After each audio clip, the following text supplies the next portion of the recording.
Shalom, shalom, shalom, libota la nzambe, bana nzambe. Encore une fois de plus, toye awa, liboso ya chaîne ya Congo Mo Christo. Ko sala oyeza émission na bino tulingi mingi. Sekele ya libala. Izangai évangéliste Maku.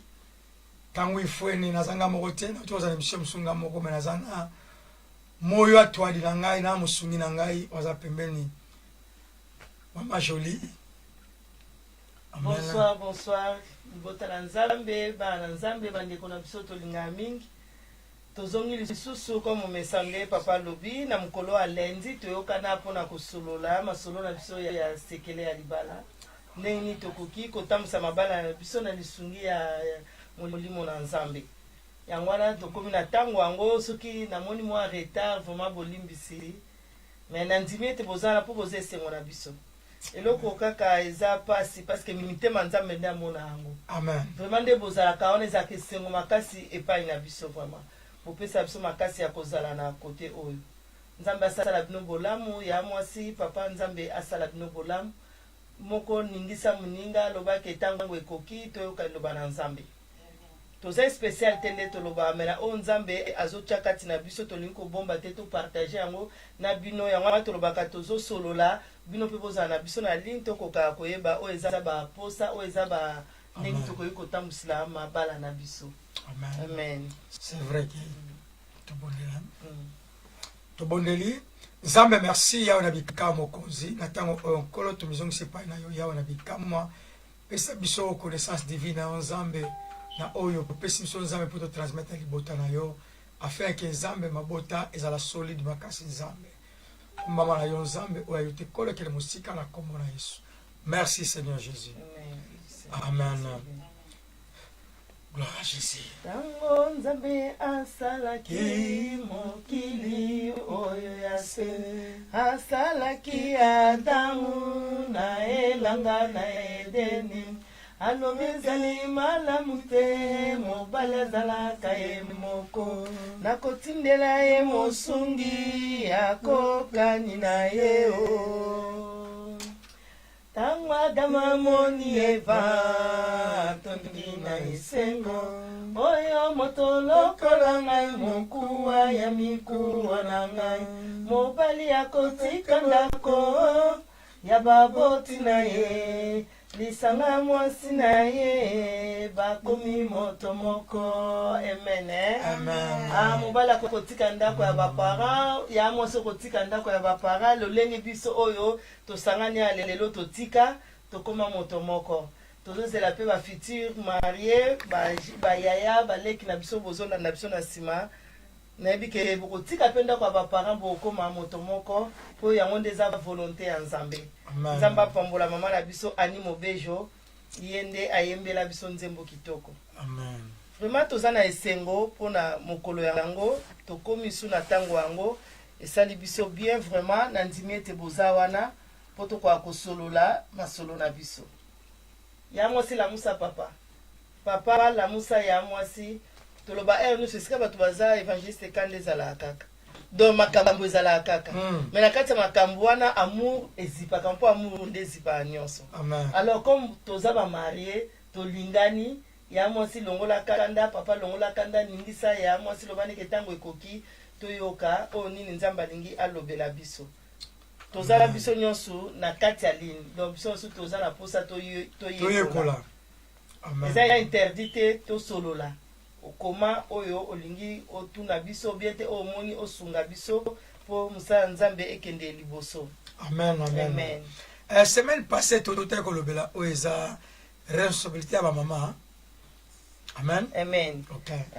Ndeko na biso Apisetongo papa patanga Apisetongo prophète. Vraiment to sepeli to sepeli nzamba salo bolamu a parti ya Congo. Nzambe vraiment salo bolamu prophète. Prophète. Ça te yambi papa to sepeli mingi papa pour la présence na yo. To bile te la présence na bino na nzambe ba na nzambe yango to vande nesika oyo. Amen. Et papa bien yango to vande nesika oyo to vandela ki yango pe semaine passée to lobela ki c'est la responsabilité d'une femme mariée. Amen. Responsabilité d'une femme mariée, responsabilité de toute mamoulier casada. Amen. Yango tolobela qui semaine passée. Pourquoi ni tolobela qui responsabilité d'une femme mariée? Pour tous la séquelé à libala. Tous la séquelé à libala chrétienne. Amen. Séquelé à libala mutuabala ka oaza une femme. Yango tolobela qui responsabilité d'une femme. Tolobela qui était d'une fille parce que Bible lobby qui trouve une femme trouve le bonheur. Alors yango toné kolobela responsabilité d'une femme. Donc moi si oyo nzamba moni kaza déjà capable pour za kati na libala. Et puis ça basi mususu à quel bala moi on te stage. Oui. Donc wana c'est que ozana moi c'était au proverbe lobi na biso. Donc moi si oyo aza capable aza na responsabilité na ye fa ba ke libala za sans retour. Donc ça nzela mo sens unique. Ndengo koti angoti Yesu akoya akokokisa mokano na ye entre deux personnes oya sangisaki. Amen. Amen. Yango nde mama otoloba wana eza ndenge bina lobeli. Donc eza nzela moko aller simple sans retour. Donc tant mutu akoti mobimba oyo ya la sima ka juste pardon il faut conseil pour tu pas passer ma problème ça ngate problème aux ango toujours mais nakata ba problème surtout les bala chrétienne to tourner mi regarder pas nzambe pour te nzambe ne mutu ça c'est stricteur nango yango na ndenge nzambe aza stricteur nango to te koloba biloko nini oyo esengeli mwasi aza nango akoka kotia na responsabilité na ye. Tolobela ki angonza masai biso grâce tozaki awa 3 semaines passées na servante na ye mama Hortense Alpha o mingi toyebi ye aza dirigeaka programme na biso ya parole d'encouragement totai kolanda ye à partir de 18h30. Donc tozalaki na nza masaki grâce na oya check pe kati na ye na kanite sunga inga na yo. Merci vraiment pour na ba encouragement na bino tozomona yango. Siko akozonga no lenge bo senga ki tokozonga na mama Hortense nzamba opesa asa biso ngolu na batemu susu koya sikoyo na ba responsabilité antolobela ki ya moi si foye batango koti na libalo kute papa ndenge nini na 5 ans na 10 ans na 20 ans ou 30 ans bosali niveau nini papa akomi nango po tolobela ki responsabilité ya papa te ya moi si siko na temps oza déjà na papa yo okoti na kati ya libala niveau nini papa za nango kutaki na 0 est-ce que kiti moins 0 ou bien amati c'est ça yango tolobela ki po omoni soki mutamati te ils appellent pas mobilité pour la conjoint donc ça veut dire soit kutaki na 1 faut que na 3 ou 4 so so mutamati te za malamu te mais tolobela pe ça on a tarte à partir de la mateya mutu muso ko changer na EP update po akwa komata. Amen. Amen. Nde po akwa komata nde papa lobi nzambe apambola pe mosani na nzambe mama Hortense lobi ke eza kutu makasi responsabilité makasi eza na mwasi komema mobali kati na Yesu. Donc wana nde eza responsabilité makasi okotaki na libala wana okutaki papa ebi nzambe te. Mais omemi ye kati na bubu nzambe. Amen. Donc wana eza avantage makasi. Voilà pesa avantage makasi surtout hein. Surtout pour la union surtout on est la première chose. Okutaki papa na bilango, okutaki papa na ba prostitution, mais kokota na yo, donc papa a changé. Ou papa za qui escroc. Papa za qui na langage mo ya bien te respecté, mais kokota na yo na kati ya libala, papa a changé. Ba to ba komi ko comprendre était différent c'est ça la mi. Donc moi si moko donc mutu abanaki ko zanga na corps ya papa ezalaki ye donc bazo prouver yango yango toloba ke eza moi c'est libala za lettre ou toloba ke eza na Corinthiens donc eza lettre oyo toloba ke eza na 2 Corinthiens 3:3 donc eza te ke alobanga na marié nde papa toloba eza na moi c'est libala mususu donc elateli na ezolakisa alobi te kaza marié mais tant mutu amoni azo comprendre ye aza marié. Tant mutu amoni azo bate mama wana aza marié. Donc aza lokola lettre o ba pesa moni ki credential nde ba pesa soki mutu mo auti la pays mususu aye. Donc tant akomi na mboka tant azo pesa na président mboka na ministre mboka na. Donc ministre na azo mona déjà mutu o atindi ye. Donc tant mo sel bala bimi esika donc azo mona déjà mobali na ye. Ba mona dire que te ye aza marié. Ba ope ba yebi bazo bate ye aza mwasi intel. Pour présence na ye ezo la c'est-à-dire que aza marié. Tant que crédentiel wana ya na wanga zo na portugais. Donc ezali lettre papa alpha. Lettre créance. donc ministre ezalaki président Angola auti na ambassadeur na États-Unis awa na Irlande ako représentant Angola tutanga zo koma kuta na président pa donc président Irlande tanga zo zwa lettre on a considéré malamo président Angola Angola alors une femme mariée tanga zo se présenter sika donc tanga ba moni bazo mona déjà mobali na ye bazo mona une femme responsable et là telina ye et lobelina ye donc bazo kamba la moka za différent na bawana yango tobaki une femme mariée faut ba entourage na yo ozana bango baza banani bon sikoyo place avec maman yango te lobela di semaine passée ça dit que ba ko considérer on ba na yo même l'absence na yo kana ndenge ba moneli yo ta moni ba yeso azabolo so même ba ne pas à poser ozo pa maman ba ko même ba pas à poser so so moni que mutazana ye ndenge ba kaka te bible lobi yango Jétro ayebisaki Moïse de luka bato valeur luka bato bakoki kosunga do eza bato mususu ya mwasi komona ngo eza mabete mais eza ba mille mususu foko kabwana na bango yo olingi ozala marié yo ozala posa olongwa na kara ba célibataire fo linga fo sala effort yanto ba keza ba décision mususu eza facilité pona kozwa ngo mais toza obligé ce que eza la bénéfice na biso toza obligé a kozwa ngo lo lengi ba décision ya Rite et pas Naomi. Donc ezaki décision mo facilité na famille ya Rite facilité na boto olanda muto anuna olanda muto azali ko sauter mais Rite amona ki bénéfice pas Naomi ya mwa kangama kito ya mo sitoloba kezala ya na yo za mama na yo ezala ndeko muninga bozana ye so moni ke kozala na ye ezo construire te ezo baksa implicité te faut kabona na ye Pourtant monsieur asepela ne koza célibataire tant monsieur asepela na ye ko sala adultère mais siko yo oza une femme mariée bi ke ngana ko sala yango te c'est interdit c'est to le bela ki be interdit bi ke eza interdit na ko sala yango te mais ye oboza kana ye azana posa to ba ki faut kabona na donc to lo ba inde ngwana de kona biso Jeannette maman na ngai Jeannette Ndongo to lo bela ki makambo wana semaine passée na maman na ngai Kelly Makengo to lo bela ki yango semaine passée donc toza obligé à cause ba décision oyo et kozala pour na bénéfice na biso nzambe asala biso grâce même ça difficile na lisunia mulimo na nzambe to kwa ko longa yango amen parce que lelo to lobela o ezali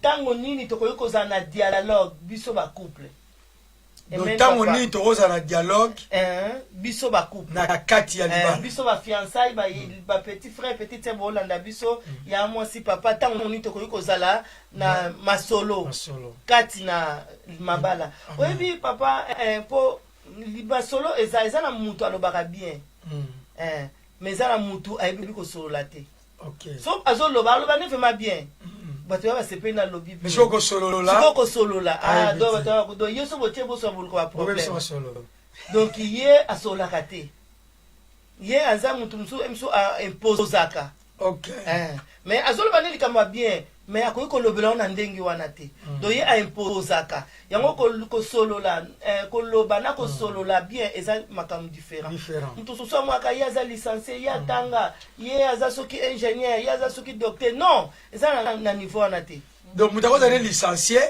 mayibo solola te na kati ndaka libala na kati ndaka libala ayebi ko solola te donc moi si to mona soloba le moi si tam soloba bike menonga una okama mayela ko so zilango wa donc mona bato o bazana ba okamo mais biso ba to kende ki va ba parani ba bengisaka biso ye kutu basala e monument moko po mayele leka na niveau na bango ta batanga ka basala ka monument moko po ngana yebi papa mo na Angola période mo abi donc bango bazaka ba premier licencié na ba mboka wana na Congo ayebi bazaka ba premier licencié vraiment donc c'est ki batama yele mais au moins ce qu'on a kati batama yele on ozotala masolo azolo bobité bobenge bosola mais bosola te do ye imposaka ye a déranger ka mitema ya bato to boy makamwa na ba couple obi posala ngai ya mwasi posala biso papa to boy divorce eza vraiment bien te mais ça ya mwasi mozola ndabiso za papa mozola ndabiso tozo sola biso chaque lundi tozo zala mais ozala décision wana ya divorce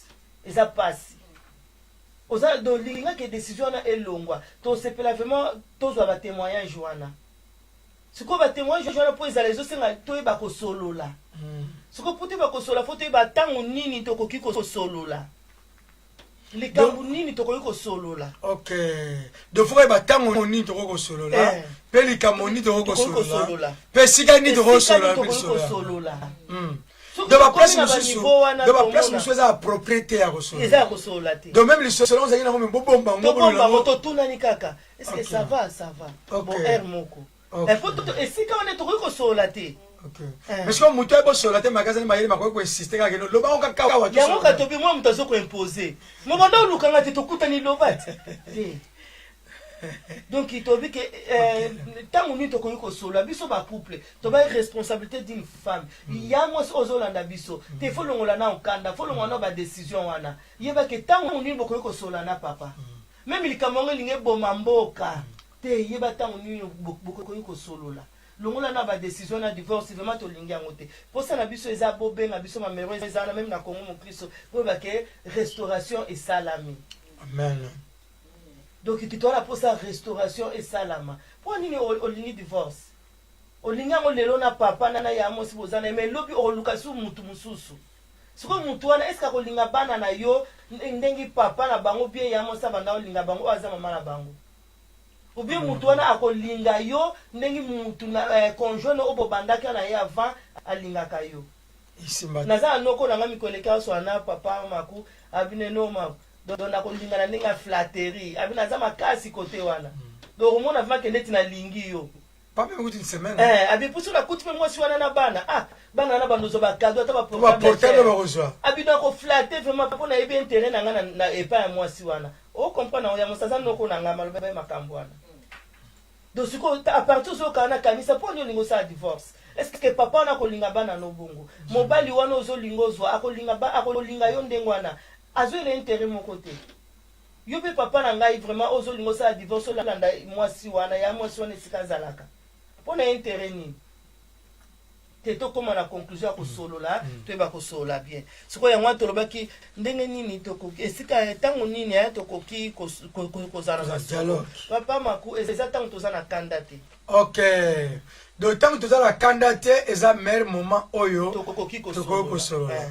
donc kanda eza quand même eza neti poison yango siko tobi mutu ayaka mona a imposer na kanda wana donc kanda eza poison oyo evenena ketaka venin na dialogue kitoko pona kanda oko ozala na ba accent o contrôler ba accent na ote o contrôler to pesi verset ngote mais eza mwa muke eza na jeunesse Rachel azobota te siko tema mutema nezaki déjà na kanda Jacob peut azangi peut déjà dépassé na sali ku déjà 14 ans pour na yo mais ozobota kaka te en tout cas va ya mwasi bolimbisi même soki mwana nano ayete nzamba lobi ke pane besteri ba ozalate jamais même ozoka lisolo oya Rachel est dérangé te pour Rachel abana ikobota te mais suka nango abotaki c'est que okobota parce que bana ba ote pa nzambe linga tangu nyonso ko se fortifier ko ma passe ya 5 komitika kana ba pensée étrangère te et dominer yo gagner yo même papa kenda komitika na pensée wana te tangu yo o se fortifier o telelemi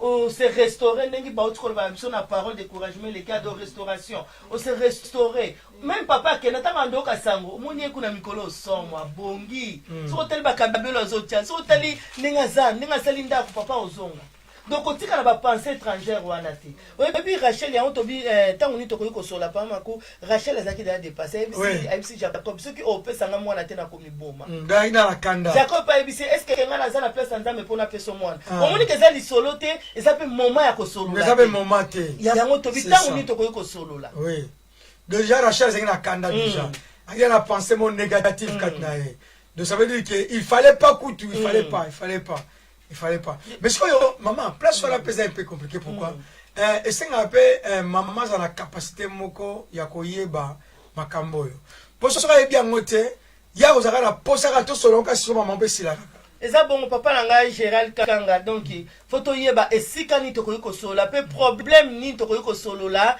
na tangu nini ma keli donc eza très important ma koyeba tangu nini likamango ezani po likaka mususu ko mona ngo yo moko yebi conjoint na yo obite likambo na tango yo isimba te puis likambo yo initi na tuna yango wana so femme sage azo batiri ndako azo batiri ndako na azo bakina ko tunete na ko tunete donc même ça lango même le kina ngo ba uti bango France to l'exception de moi na ba vanda wa patience on ezali ta ba okende apprendre comme bon moment comme peut ça ba anniversaire na biso to préparer ba date ça to tika ngo poto déranger mitu na biso te ke kuna mkola ngana ke sou fête tete to tika ba anniversaire le kanango ata après ba août pour tout na biso likambo ngo donc makamso donc yango to bike ke ko yeba ko sona na tangu nini pour likamso ko baby sabino un mois après moi pour ça que na voyage na bino un mois après mais ndebo tout nyango lelo moko azu décision na ke soute Maman, si vous conseil nous repose à la bateau, tu conseilles moi d'avance.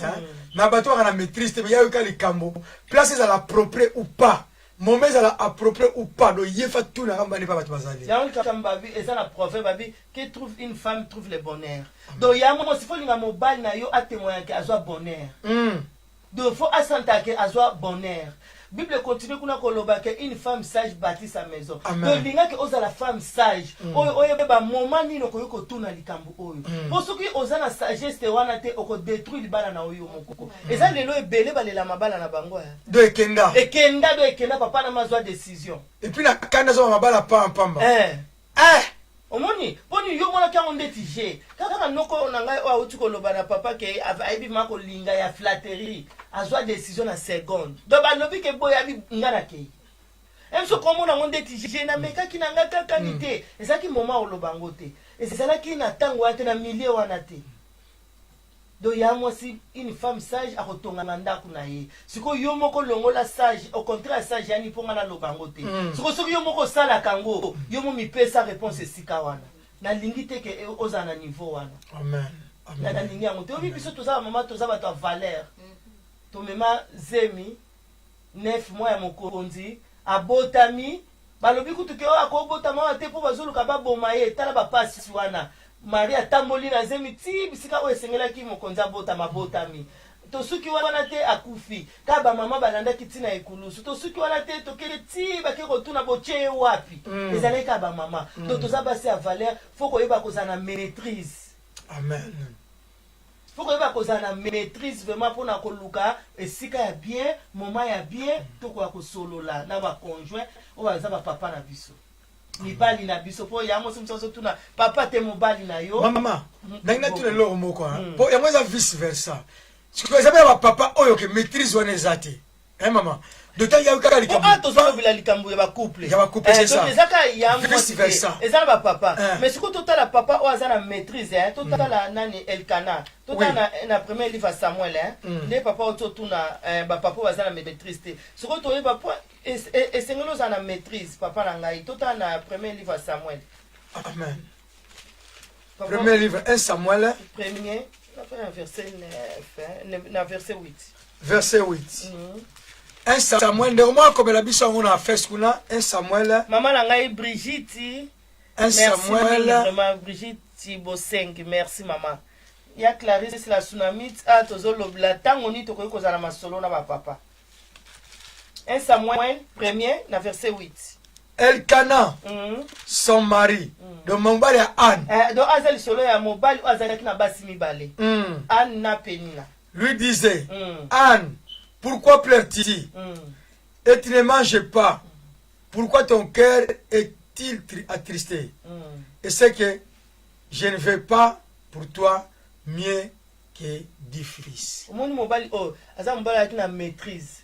Azambali o ayeba ki mwasi na yo ebito bitanga moni to koyiko solola photo yeba na kabiso ba conjoint ke pa makuna na moment oyo est-ce que aza disponible pour so donc ngafona yebango ke pa makuna moment ona ko sola na eli solo oyo lokola Elkana amen donc a détecté qui déjà Anne a comprenait déjà que Anne aza bien te ata lobi na ngai te mais aza bien te donc yo papa na ngai folinga oyeba mwasi na yo folinga oyeba ya mwasi na tongo na moi na poko za ndenge nini siko banda tongo etaniti sikoyo ozomona za ndenge nini siko ni solo oyo ozoluka o solola est-ce que vous comprenez que ça moment yango omoni awa papa Elkana a comprenait parce qu'ayebi Anna a comprenait que était quelque chose ça bien te pas Anne siko abone que soki na tiki tango oyeleka ikokoma plus pire donc comment la profiter on attend na tango oyo pona zo comprendre que likambo oyo donc na esika o na tango oyo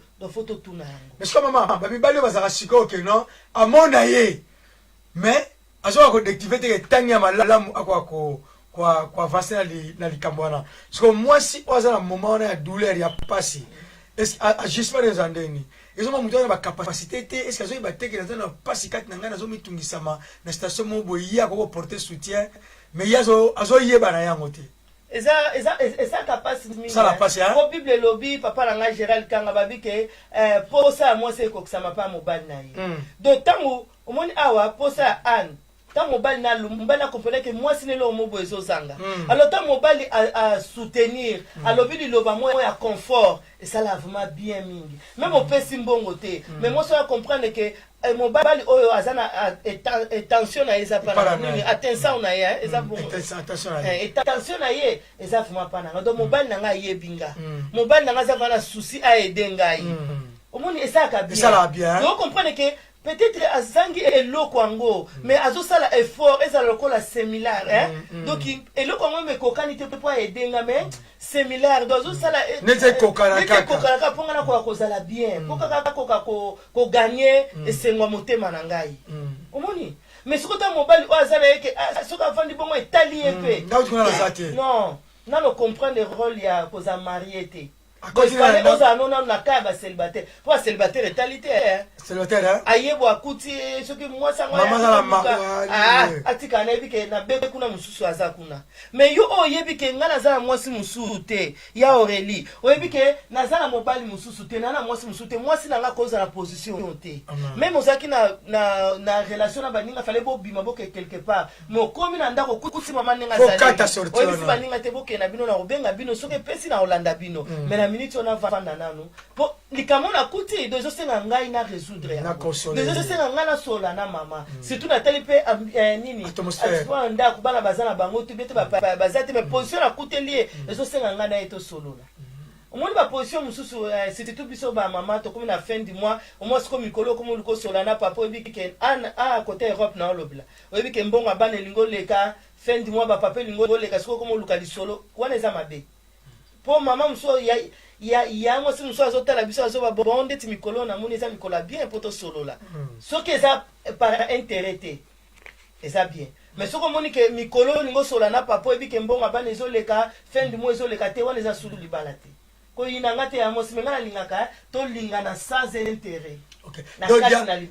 dialogue au muté maka reza ka ba fin du mois le 28, le 29, le 30 et quand le premier mardi à mois donc voilà ba dialogue mo ya intérêt. Te nyonso tout est. Nyonso tout est. Ya wona et va nango chez Ceres comprendre. Et va dans le premier ba le 28 août mo so de la tembo akoja bimi. Ya Aurélie Manza ya ngoto lobi ke esengeli papa ayeba mwasi na détecter mwasi na ye lolenge elkana atali abi an est-ce que naza meilleur te que bana 10 papa ko talabi abi ndeti ya Aurélie abi est-ce que naza meilleur te que fin du mois hein on ngana pesa kayo e kokani kana o fin du mois donc avos ane sengo faut tous akana fin du mois avos solana ngai faut tous akana fin du mois te to lukali solo te ya mo sika na fin du mois c'est ça to lukali solo te kaka tango ozana raison Bale 14, bale 12, badata bien pne ngwana. Bale 15. Oh, mdazo ki sale affaire mwesi bale 15 badata bien. Oye be bakudile, okudile ba soso, no tu alende bazo memona maboko ko batoke tu reposer la biso. Mais siko yo elo ba bien salia, mo elo nyoso to sala sans intérêt. Maman. Exemple na amour o abengaka ya malamu ya ngwana.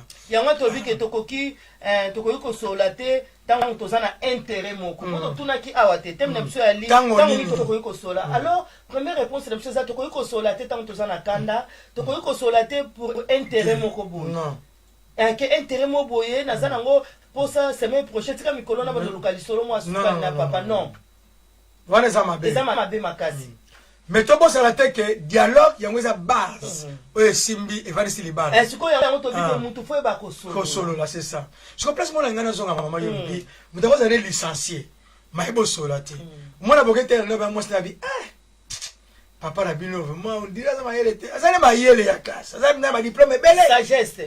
Ok, sagesse. C'est ma famille balé différent. Ok. Sagesse. Parce que quand mutu moko akoti na nda akuti na bapaya ba moko bandi mais yo kasi même si qu'on faut c'est la ba course wana o sale ontende nini ah vraiment nga ba makama bon pesa biloko nga mona ken mais pas tomba hotel asa docteur aza ingénieur moi sikoli kamango aza kama yele wana ya bibiki aza ba yele so va bobine na lero ke loboko ebukani te aza ba muta mikuwa awa maninga osala mais siko sagesse ko solula wana utapa nzambe professeur ayebi sote ke esika osala bosa buta ayebi sote soko ye okuti batupe sambote mais maîtrise wana donc tosenga yango papa nzambe pesa sagesse te omoni ba exemple mutu akoti azosilika azoganga do moko na otala et puis ça arrive que vous avez la messe à venir de mes jours et toi ma belle maman Alexis Mungu na biloko to mungu ezangi abano sili kanena miso ba papa yango to bike tokoyi ko sola na tamuni OK tango za tango sola te na milieu wana iso permettre te que to sola mambwana to lia na biso lia ngona mungu eleka lia ngona pipi eleka si ngona problème te na mesa pe to tchare lo moko so moni ke fufwana o moni tiza pete mingi bien makasi beza bambuma loso eza na lia lo batenga na lia na loso bien te na lia lipa po eza moment approprié douté pour na ko solola likambuana wangila na mbonde ba tshela eza na problème te mais siko yo na kata na milieu wana na momonte ke esa bien omona utazwisa na tini kuna yala kasana mususu tela bibloko ba bien mais so photo ye ba momani to ko iko solo biso ba couple donc ko ba moment sa richesse maman OK omoni ko ye ba moment puis ko ye ba conjoint na yo que aza bien te aza bien to pese exemple El Kanat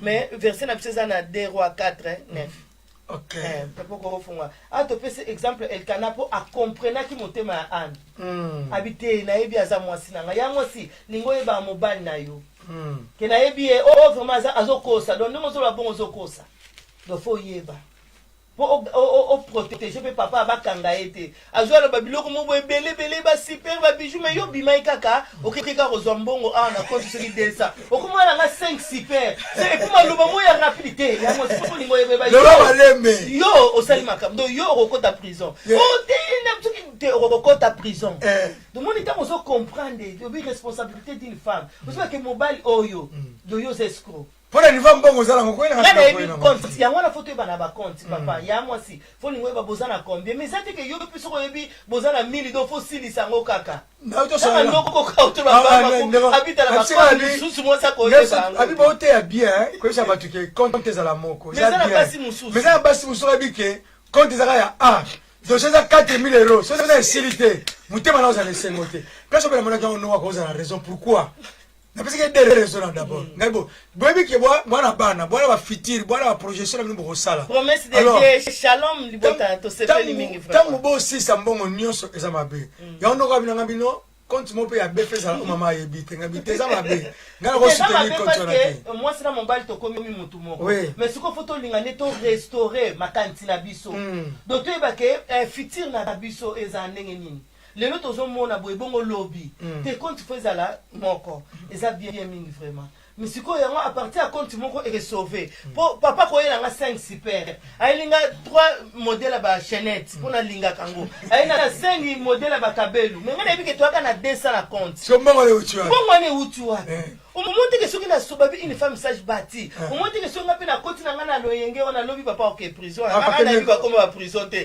na ngola kuna OK komarka ni monjo na ngola OK komarka na kongo kuna OK makala so ça on gagne sur la poignée pour la bolingo te bolingo papa na ngai bolingo ko soma ona mbongo te amen yango fusa na maloba atata ngamona ki Eve alobaki sikoyo na comprendre miko na ngai evangeliste bakuta alinga ngaza ina mbongo te te fusa na maloba amen posuko ozokene na bambongo na babiloko okota monjoi awa na Congo okota makala na ngolo koti ko marka omonyango siko yango tolobi mo siko fantage ozala compte moko po ya mo sa koyeba siko tanga oyeba ko benga yo bisika siko lisolo yanga siko twazo solo siko ya mo ifa luka tamo pe bien ezaka tanga ina biloko te asuna yeba super wana merci po so po boya olukusu ba problème po ya zaza dia mutu escroc ajango déjà osu yango bi merci o tie wana azili bana tamba bala bango papa ya kato solo en tout cas merci va pona ba super siko ba super en ozande nini bazo kablo na nzela ou bien cadeau moko boye mutu boye bana o te moi na mbongo na konzo ko bité papa toke malembe papa to ba mama ba kosa mingi kasi ba samba virgule yo to embrouiller yo ke to ke na malembe mo siko lisolo ndezaka ke to ke malembe yango to bindenge ni to ko sola tangu nini ke to ke malembe akosa kisolo Thomas Stick na okonel malamo ka lobi yango donc kele ba point par point obité papa yo ngana ebio lelo te yo zanga ngana za yo donc tala mbongo to zana ngo ezabo mo lisolo ndezalaka nazala kanda te tala mbongo tozana ngo ezabo mais biloko o ezana valeur ya mbongo wana te ngana za mwasi na yo pona sauver yo donc to ba vérité biloko eutwa o te na defaki pona boete to ke kozongisa to defata moko po olingi na lata si wana femme sage to defata azuna le temps pro approprié abano expliquer mbala na ezabo ngo to bi tangu ni to ko solola lo lengi ni boko ko solola parce que mbala fandi ka o kozongisa mutuna e po mutuna ko zonga akoba ba ngana ke bonjour akoba ngana ke prison mais si maman ba malgré ba super mazongisi yango maman na ngana mimi yobo donc une femme sage eza bongo atomoni papa Freddy azokenda azozonga te mo fo benga papa bien wana vomeza bien normal papa moi sote eza bien na ngata la banina OK monte ke otika pe na kimia obike te papa soma bien na normal akei donc eza bongo faut ko yeba ko sola tangu nini moment nini totanga na biso na des rois papa des rois 4:9 na mtomoni na biso ezokende des rois chapitre 4 verset 9 des rois chapitre 4 verset 9 bible lobi na biso boye des rois chapitre 4 verset 9 elle dit à son mari alobi na mobali na ye voici, je sais que cet homme qui passe toujours chez nous, c'est un homme saint de Dieu. Omoni a ontobaki wana papa, ezana batu mususu, oko bengi soko bengi boalbike o akiti singai a décréter mais omoni awa. Donc le lenge ya mutu bako ko détailler yo. Isaac prophète Élisée alobaki na yena mwasi wana teke naza saint naza boy mais mwasi wana nga bana ko mona ye a comprendre que habiter batu baleka na bango na quartier batu baleka na bango na balabala oyo bisika naza batu baleka na bango même modèle te et puis ajouter na bifelo ka tamoka ya moto lobaki que une femme mariée responsabilité non faut quitter ba milieu mususu moni po za ba milieu mususu za batu mususu donc ta ba monyo na ba mwasi maza marié on dit na na bango omoni parce que Élisée awa mwasi otanga mona ki akebisa mobali na ye abi ndena mona lié en tout cas zali mopakola mina nzambe papa na nga Jean Paul atozolobla tangu ni tokoyi kosola papa Jean Paul yeba tangu ni okoyi kosola na ya mwasi omoni mwasi opamako ake kosola na mobali na ye siko yango tozoba moment nini akoyi kosola na mobali ni donc mwasi azaki na moment mo ya bien na motema na ye abseke na komona na ngai na kotanga boye mobali ne pasaki na kimia ko azena bango bango na kati ndako seka tala ki habiter papa pe na mona ota télé na ye azana na kimia otanga journal ne bi otanga bible tika na kake kosola na banisiko ko yebisi makambo et puis même moi ça wana nguba mai bazo sola na bango siko yo ya kajana bakanda kakanda na yo donc otu kotanga na baswa mutoki de loko yeba fanda na to solo la vraiment couple ndenge nini wa ata utu papa mtia malamu ata utu mama za mtia malamu so pe papa mtu ina kanda to mama ina kanda vana na to solola bamba lusu ba bana ofanda te mama lusu ba bapena ofanda te pona nini yoke na départ moko ya kanda wana siko kuna changer ata na zala ki lelo ko bomanga vena ko bofana nzoto ko bomanga vena linga mbala bongo ya papa na boma vraiment moi so ya lelo ko bomanga et papa munoko na osala ya pamba biso basi so bete ka sabo mo akwei ale boma vraiment beta ye pomba la sima po mutu muso yo kaneka na ko beta eza basi mususu bongo doso bomanga betanga yuso tala na linga makamte akomonela beta ye mbala sima osala ngote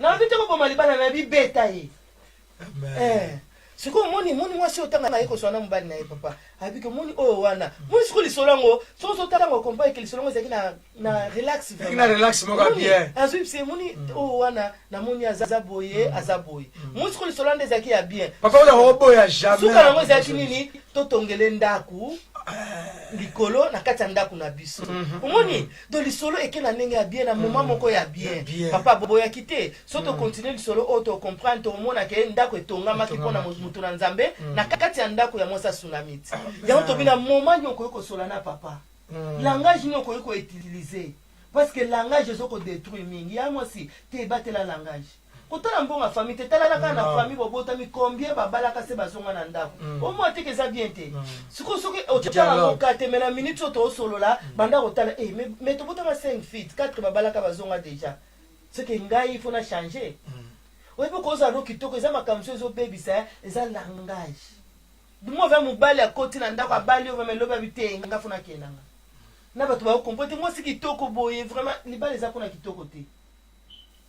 Alors maman, soki mobali awuti mosala par exemple oyo awuti bakina biso bakina cop akina cop ayeka kokota azokota papa ya biso aboya likambo ya cope wanga mpe papa cope ya sala mi bango vraiment banatonga bima te ngai papa cope papa cope yayebi cope te papa soki okoti na mosala bino botokeba na vie professionnelle papa awuti mosala aza fatigué nango batengeli mpe mesa te nanu mpe alete mama adolandiseli ya makambo tomoni ndenge eza bwana wana biso na basi twala omoni nde ozokota boeleki wana bengi ti biso babenga likambo ya mbongo ya non papa azokota bonjour abonisi kokende ça va mosala eleki bien kasi mpe mano te mpo mai ezochauffe ou bien te moto aza na douche soki abimi okota na yo longwana nda basapatu ozwaka ta na yo ozwa mopepe ozotya mopepe mwa bien momona mpe moto azwa babongo likambo azavana pasi na moto mava na problème mwa akanda papa mpe aesilisi ake mpe amati na ye na douche asokoli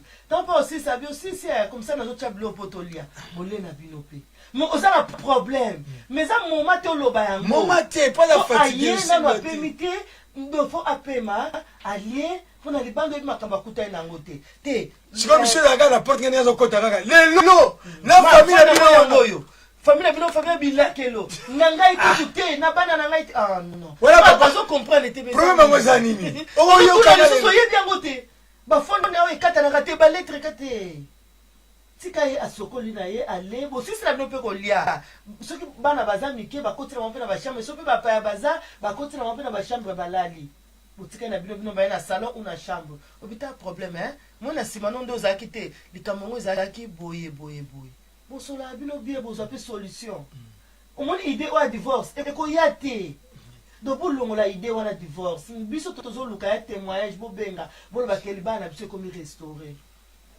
mpo nini oboti bana na tata oyo olobi obota na tata olobi oyi mpona osangisa bango eza facile te wana ye na réclamation ya famille ya tata na mosusu wana so na réclamation ya famille ya tata na mosusu ayesiko ntango esangana na awa mokili oyo toza ya mwasi okoma wapi donc bapapa ezalaki sisi passage mama apesi bino priorité ya kobeta te mpo eza libala bosembo libala bonzambe donc osola na monoko kopesa conseil na monoko kobeta te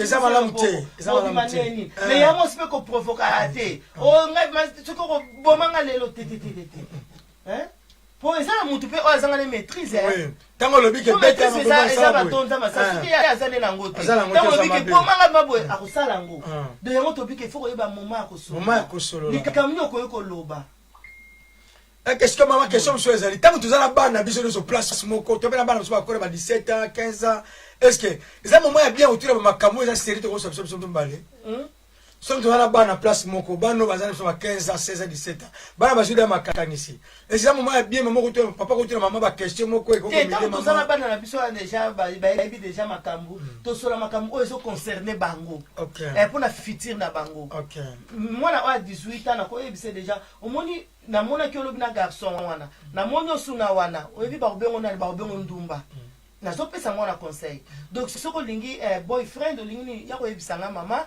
tokotala te mwa mbali wana boye topesa baconseil mais oyo ya papa na mama oyo boyebi ekoki koza blessa mpa ya bana te tokoloba yango te ezaka nde toyebi ke papa okoki kobeta mama te osala so ndeni eza mpe ke makambo oyo ya mama na papa tokoki koloba yango te mpa ya bana parce que mpona respect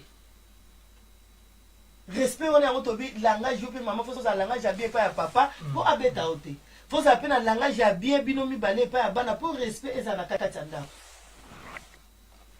Moni tobi momani bokoyi ko solo. Bana bakoza on a teli solo eza concerné à bango. Même les solo eza ya famille à papa, même eza ya famille à maman, même eza ya biso mi balé, ere ya biso mi balé. Bana bakoyi ko yeba ngoti. Siko mama siko ba camarade oza intime, même siko camarade ya mwasi. Aza tellement intime. Maman je m'en profite sur papa camarade dans la salle. Est-ce que ça bien?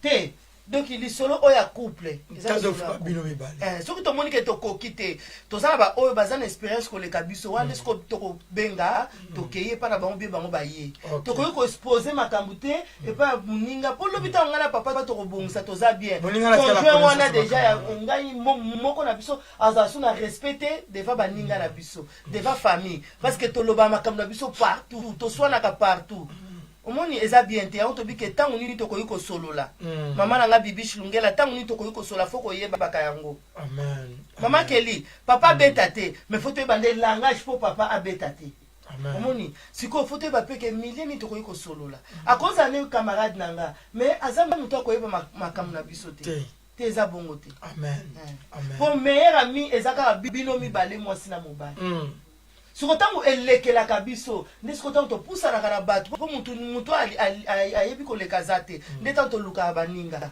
keta likambo oyo bosalaki ndenge nini siko mama nalingi so pesa conseil na bato bazaki meilleur ami na ye eza camarade moko ya mwana mwasi mobali mpe meilleur ami na ye camarade moko ya mwana mobali te meilleur ami na yo biso ba marié meilleur ami na nga eza papa mako amen meilleur ami ya bino obozo tala biso ya mwasi na papa eza bino mbali omonta bato balingana bazalaka bango mibali amen même Abraham atindaki serviteur ne ake kolinga mwasi mpona mwana ye serviteur wana akutanaki ka ye na Rebeka ntango amoni asepeli Jacob ntango amoni Rachel balaki bango mibale amoni asepeli Adam ntango amonaki Eve balaki bango mibale nzambe ata amoni sikotokolingana biso mbale ntango mpe problème moko eye oyo esengana biso tosolaka biso mbale tobike ntango tomoni elekeli biso tokoluka oyo baza na capacité koleka biso baza na expérience eza mabete biso nyonso toluka mama na nga Pamela Maya donc biso nyonso tolukaka nana kosunga nga likambo mais tobike fo oyeba moment nini tokoki kosolola omoni ntango nini tokoki kosolola et puis ntango eza teke ntango nga naza na intérêt mo quelconque nde ntango nga naluka lisolo epai ya papa non wana eza intérêt mo ya mabe wana eza intérêt mabe na libala likambo nini kozala te parce que siko mabala ezozala bon mpo nini mpo bacompte eza divisé mutu na compte na ye so comme naza na posa papa apesanga mbongo fo naluka moma mo boye naluki soit biso basi napesi papa nzoto na ngai siko na moma nde tokomosola mpo naza na posa ye te mais ntango toyebi ke mbongo na ngai eza ya ye nayebi ke toza na mili intérêt nini ngai na koluka mpo tosolola intérêt eza te intérêt ka ngai na koluka mpo tosola mpo libala na biso ezala restauré ezala na sola parfait ya bonne odeur do yango wana kaka intérêt na nga nazaka nango epa évangéliste ke pa makuluka ta tosolola naza liso do fo tobongisa so mapesala conseil mona bapapa oyo ezaki ye mpe problème na ezalaka faya na biloko po apesa mama mpo mama asepela même kuta kodefa quelque part ke defane kaka ntango azwi biloko azobenga mama nazwi daya biloko nazali ya près ya koya et tout cela nasomi daya de super donc est ce que ezalaka kobanga ou ezalaka nini Maman Noélie, merci, na sepeli vraiment. Amen. Est-ce que ça va kobanga ou quoi? Est-ce que mutazo zalale msuki afa zalala laisse faire ba cadeau moko boye ndako. Faire ba cadeau moko et puis pour se sentir à l'aise. Maman na sepeli vraiment, merci pour la discrétion de lobina biso. To sepeli nango vraiment, yango tozo lobela awa. C'est vraiment important bo sala yango. Donc to sala yango biso nyonso merci maman. Nde papa uti koloba ke mobala ya kala ba cadeau ba biloko wana tobi ke bolingo basomba yango te bolingo papa ko somba yango na mbongo te po lelo za makasi ta musu ozosala ozozwa mbongo wana mais lobi bolingo basomba yango te Adam alingaki Eve tamba kutanaki malobo alobaki ni alakisaki mbongo te papa alakisaki mbongo te amen alakisaki mbongo te mama biso biso to ba mama foko za na sagesse yango toloba awa merci mama bande kopeo ba Hollande ba omona yango tolobi ke mama foko za na sagesse vraiment pona tokoka kosunga mabala na biso amen ata tangu alukaki bakutana na Eve alakisaki mbongo te Jacob alakisaki mbongo te et pas Rachel. OK. Alakisaki mbongo te. Mais maloba mobali faut ba kolinga mwasi na yo ko convaincre même likamango eza grave oyebi ke te na maloba na ngai na convaincre aosa likambo wana te. Même alingaki atu mobali akokine koyeba ke mwasi na ngaza likamo po atunanga. Mais ndenge nazotalela ye comprendre ka ko tunanga likambo wana na milio te. Yango tobi ke bat faut koyebanaka ba couple. Donc faut to yebanaka. Pama kwa komona ayebi ke manjola za problème moko. Mais ne tozana papa Alpha, ne na tala leli eta otuna ngali kambwana te. Auzela pa Alpha ke na ye après atuna ngai. Amen. Donc to ba ke faut ko yeba tango ni to koki ko solola. Et puis ko lukate ke bo sola kata yo za na raison. Oyebi ke muninga za na tort. Siko ngala profiter pour ngala za na raison. Wana za mabe. Eza mabe. Eza mabe vraiment. C'est ça, donc il y a un monnaie qui est important, na kata couple maîtrise et quoi kozala. Pour ceux qui maîtrisent les athées, donc et puis sagesse les âmes que bon retour à makambo yo eza approprié na ba place ba ko retourner yango. Papa Jean-Paul, merci vraiment. Ba biloko so retourner na ba place eza approprié et qui tira capacité à valeur ya libala na bi ya couple na bino et qui tira réputation à couple pour tu voir mo kama bi oh. Moi c'est moi tete mbala ne bongo mbala moi tete moi c'est bongo donc ça veut dire que ba tu va kanisa ki bongo kutu te ba comme une conclusion là pour bino mo exposer couple la bino donc ça veut dire que la biso awa zanini eza manque ba couple baza na discrétion te eza manque makasi na ba couple mama komeli biso tozoyoka ya mwasi donc faut to luka makambwana ekota papa na biso papa Alpha babi ke ba couple discrétion ezate. Amen. Maman lobi ke donc tozana la raison donc il faut ba couple soit ezana discrétion. Iyo. Maman moko atindeli biso Ephésiens 5:22. Jama pambola bino vraiment. C'est ça. Ephésiens 5:22. Maman na biso de biboka. Moi il kamtolo Ephésiens 5:22 tiens maman. Bible na biso femme que chacun soit soumise à son mari comme au Seigneur. Papa, so maman lobi pongo beta. Moi ba maman ba pesa moi raison. Ponini langage ozolobila. Babi que moi si soyez soumise. Merci ma maman na vraiment na sepeli na ndenge mo comprendre. Babi que moi si soyez soumise. Biso soko tozoraka na esclave na été non esclavagisme été. Eza devoir. Alors nzamba lobi na biso to longola te to bakisate. Évangéliste à l'autre côté à la repentance. Moi, si on a repenti, à comprendre que soumission est un esclavagisme, mais ça que voir on a passé à moi si on a sala yango. Donc il faut tout sala yango. Au moins, tant que tu sali o yangai par nangai na se soumettre. Nzambe akotoucher mobile na ngai parce que bandeli pa ya papa nzambe akotoucher mobile na ngai akolinga ngai pour bible lobi ke mobile aimer sa femme moi si akosoumettre alors ce que mobile na ngai azoko akolinga te siko ngana bandi ko l'accès soumission wana na bandi ko se soumettre mobile nzambe ko mitema ncho simbami e pa nzambe akotoucher motema ya mobile na ngai akolinga ngai pour azomona ke nazoko se soumettre. Amen. Amen. Donc ça devoir na biso ba maman. Soko à partir na zoko se soumettre na koyeba quand na koyeko swana mobali na ngai. Moment nini, nesika nini na koyeko solola na ye. Biloko mibale c'est important. Moment na esika. Moment na esika. Moi soko azana soumission, moi soko azo comprendre le rôle na ye étant que une femme sage. Azo comprendre ka uta kina mopandi ya mobali wana te akolinga a contrôler. Moment nini na esika nini bamshuko to mona koko manke be mosi na utema matanga avana baninga ne ba mama buyo mwana phone na epse kuti ko yako zonga siko bande ko wana te ya mo siko sa bongo te pardon ko sa bongo te même osana kanda allo kasi nazo zelo te papa OK a comprendre na même aza arrêter a comprendre tango ya na carte tango ko tala nzata bokele wazeli comme na bino mutazala ete te wana za bino bosala bino nde bolingi mais sika batu bazata to tem na biso za tango ni to koki koza na dialogue biso ba couple to moni awa Elkana tango ni azaki na dialogue na Anne moi c'est a tsunami tango ni azaki na dialogue na Anne to kena biso ko suksa na Esther papa to kena biso suksa na Esther biso papa zan kamwa oloba omoni vraiment nzama sa biso ngolu toza na discrétion kati na mabala na biso nzama pesa biso sagesse amen même bakanda ngwele kile na moni ba mama biso ba mama tozo ko se accuser biso na biso et ça c'est que tozo comprendre ba faute na biso et ça nga vraiment bien à partir pour muto a se corriger soit comprendre faute na ye à partir de comprendre bafoti na biso nayebi ke lobi tozwa batémoignage ke mabala eza restauré amen baide wana ya divorce ma pardon ya mwasi papa na ngai ezala suki baide mpe akobeta papa kobeta mama te mama aza fleur mama aza fleur kobetaka te kobetaka te Esther toza na mokanda ya Esther chapitre 5 Esther chapitre 5 premier verset deuxième na troisième. Ok.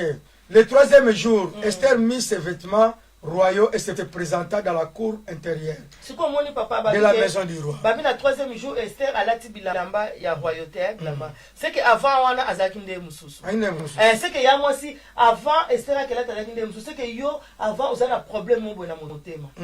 Ils ont dérangé yo. Ozaki na décision moko boye. Mais si après nango alataki bilamba mususu. Continue non papa.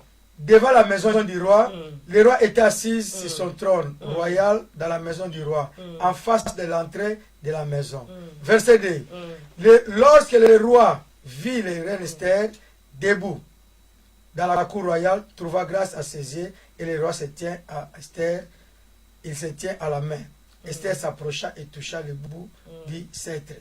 Verset 3, Bible dit, et le roi lui dit, qui a-t-il, le reine Esther, et que tu demandes-tu quand ça sera la moitié des royautés, elle te sera donnée.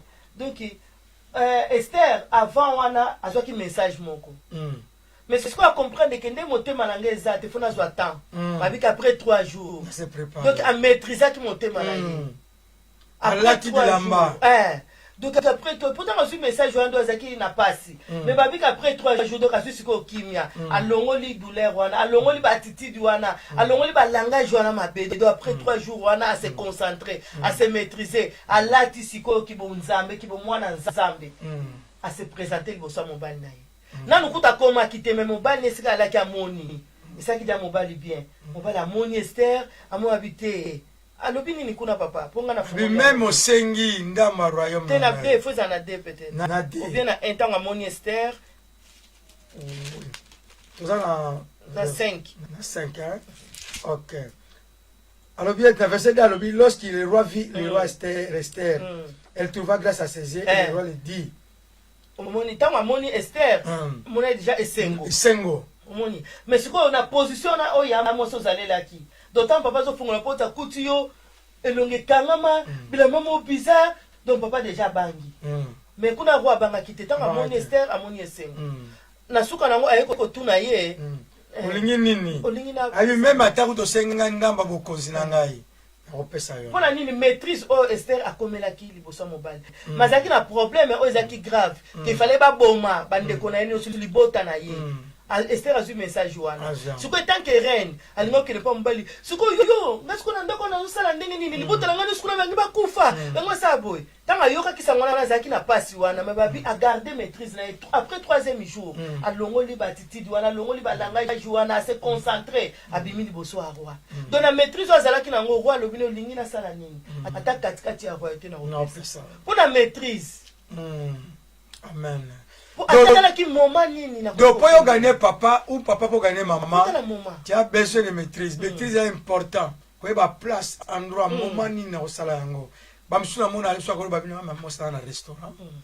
Tu te place moto vandi ou tu une église ou tu place moko boy. C'est très important. Très important. Très important. Biloko bi balé so to bi ko kabula yango place na moment.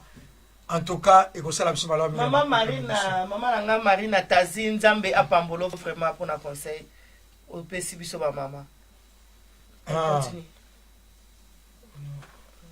Nzamba za malamu mingi. Nzamba malamu mingi maman Deborah.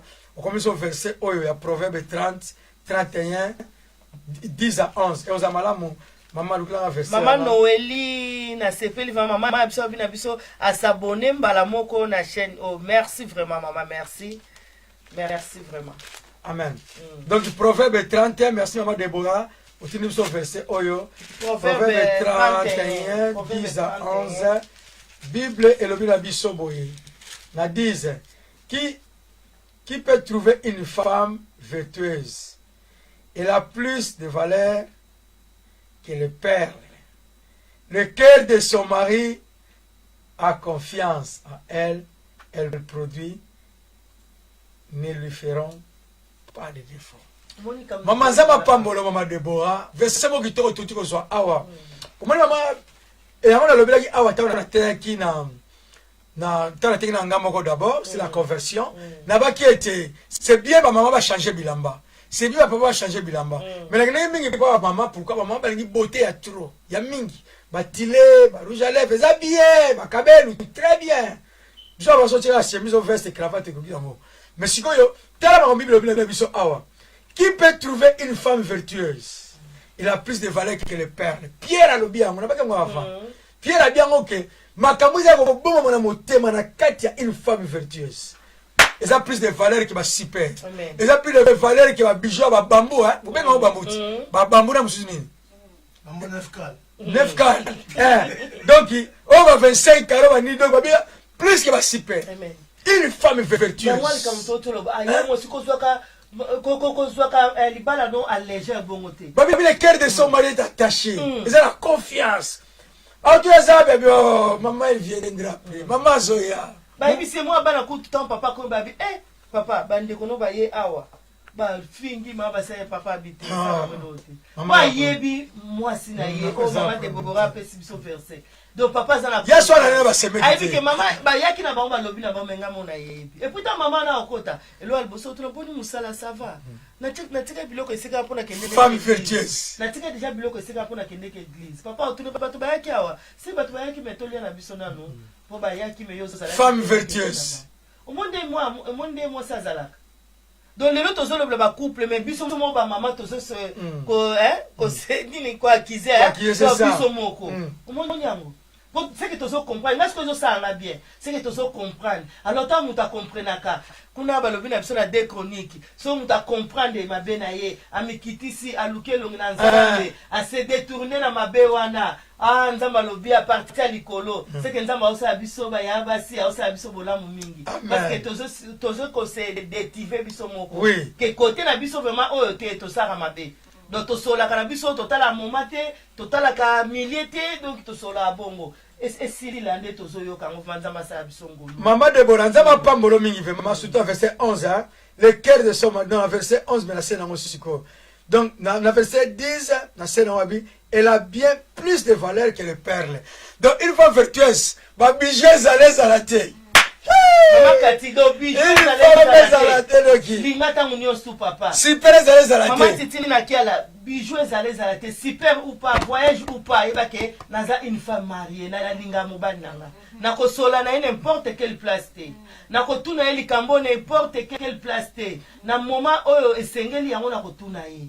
Oyebisi même ba papa ba yaya o bazo tinda yo tuna ye ayaki awati azoki makango azoki tsibo oyebisi singa mais na tuna yango sikote yesa ba okena ko tuna te pona yebi ye pa yebinga donc na yebi ke na moment o eza moment te biso na eto sola si ezali koma libana bi papa pesa na komba liputa oyo ya nivase to dire ba super na beza likolo ba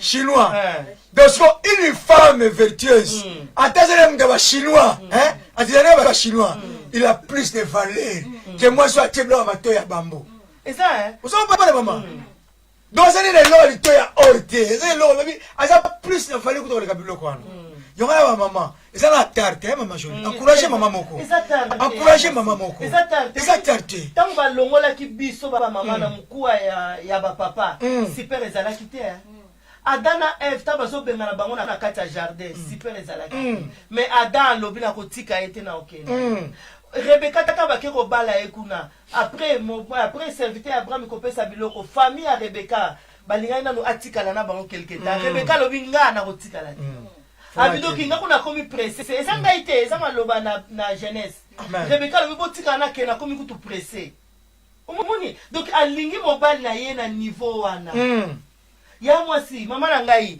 linga ya mire linga papa na niveau akotala o bango ba lobité tala verset bineza plus il a plus de valeur que les perles de ba or ba bijoux ba diamant d'autant so ni na mobile no na niveau ça mobile no so considérer plus que basi wana nyo so mona na banda yoko banga te même papa voyager ye moko ni to ça ko banga to binzola jwa dia za kuna zo so c'est plus Et puis eza bongo oza plus que basi nyonso. Oui. Oza plus que basi nyonso. Oza mulai, oza mukusi, oza munene mukie et pas mubali na yo oza koleka basi nyonso. Maman, eza na nengo zoloba. Lo meta tokenda ko, au moins toke samsa libanda, yo papa tala neza bo intercesseur ozana bango. Eza problème te. Mais les gens va que ma jolie. Amen. Azali kokolo. Alléluia. Donc faut reprendre ko tamo sa première position, mbali na première position. So ni oh ni na linya da ba jean, mo te fazi makuli na ba jean. Mama se bela ta jean. Amen. Habiter ni veste telelo. Ya mwana sikoyo po mon papa a na première position. Ba maman pepe ba lobi a mingi esenga mwasi o se soumettre. Donc on soit rôle nous esika no ya bo mwasi. Ozala une femme sage. Oyeba tangu nini okoyi ko swala na mobali na yo. Likama ngo pe nini bokoyi ko solola. Lolenge Esther, ezaki ka grave pa mamanko. Fallait pas boma libota na ye. Mais akende ki liboso akona ko ganga te. Et puis tanga koma ki abanena ko loba te. Ko ganga ngabe sa makambu te maman. Abanena ko ko loba te, roi abandi ko loba. Ke na sala nini? Na kabola royauté, na sa pour atali moi so azoya atali kitoko alati bien, mais yo tango zui sango. Ke ba bengi ba lobi boy donc ki mo te peli na ndako. Maman, obi ke bana mingi kufa pour un déplacement ba langage. Ko yeba te tango nyoko ba mobali. Langage déjà que te maza la kanda. Batanga bibali batanga yo. Batanga ye po yaza sexe masculin. Donc on demande matière au tika la mobali, azaka mobali. Batanga basi batanga yo. Donc baza obligé batanga ya kota basi pourquoi aza sexe féminin. Maman lobi awa aza femme vertueuse. Nani? Mama Kelly Makengo abi aza femme vertueuse. Nzambe akokisango vraiment bakisango pour lobi koza alors nzambe abakisango ezala esengo ya papa tabu. Amen. Ndama pambolo ma Kelly, ndama pambolo makasi. Donc femme vertueuse. Donc bana temla na témoignage moko na fata vie. Yango faut ka témoignage na papa tabu. Donc atemla na témoignage ba non ngana bala. Vous en avez maman. Donc une femme vertueuse babi le cœur de son mari est attaché. Donc, au moins l'attachement, moi, l'inza na musapi. Donc, mon thème na ye, eza babi comme on a la balabala ex. Maman Diamant, merci nengo sepe na matea. Zamba zalokumu. Zamba sala bino va bon. Goma la biso bine silba de ngai. Femme vertueuse, on zamba sala biso grâce to continuer matea na semaine prochaine.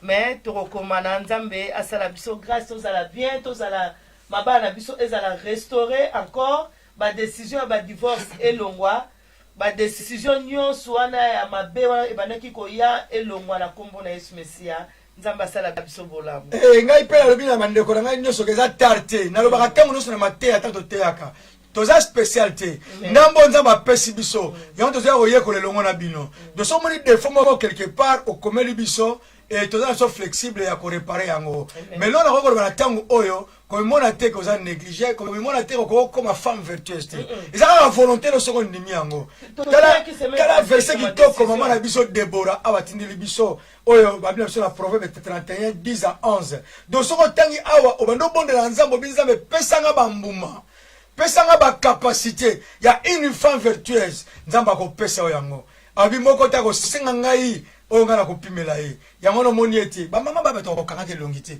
mwana muta kanga longi mbali ne misatu te wana bongo ba bana mibali mwana ba kanga longi te oui vraiment merci maman Diamant la merci eza important bande ko na biso to zonga vraiment na bunzambe makasi et puis to luka ba mama moko opportun ba place moko malamu nango malamu pona ko déborder oyo ko solola oeza dialogue. Pona ko solola oeza dialogue mais merci maman Noélie, merci maman Titina, maman Déborah, merci vraiment na encouragement na bino to ba ko solola.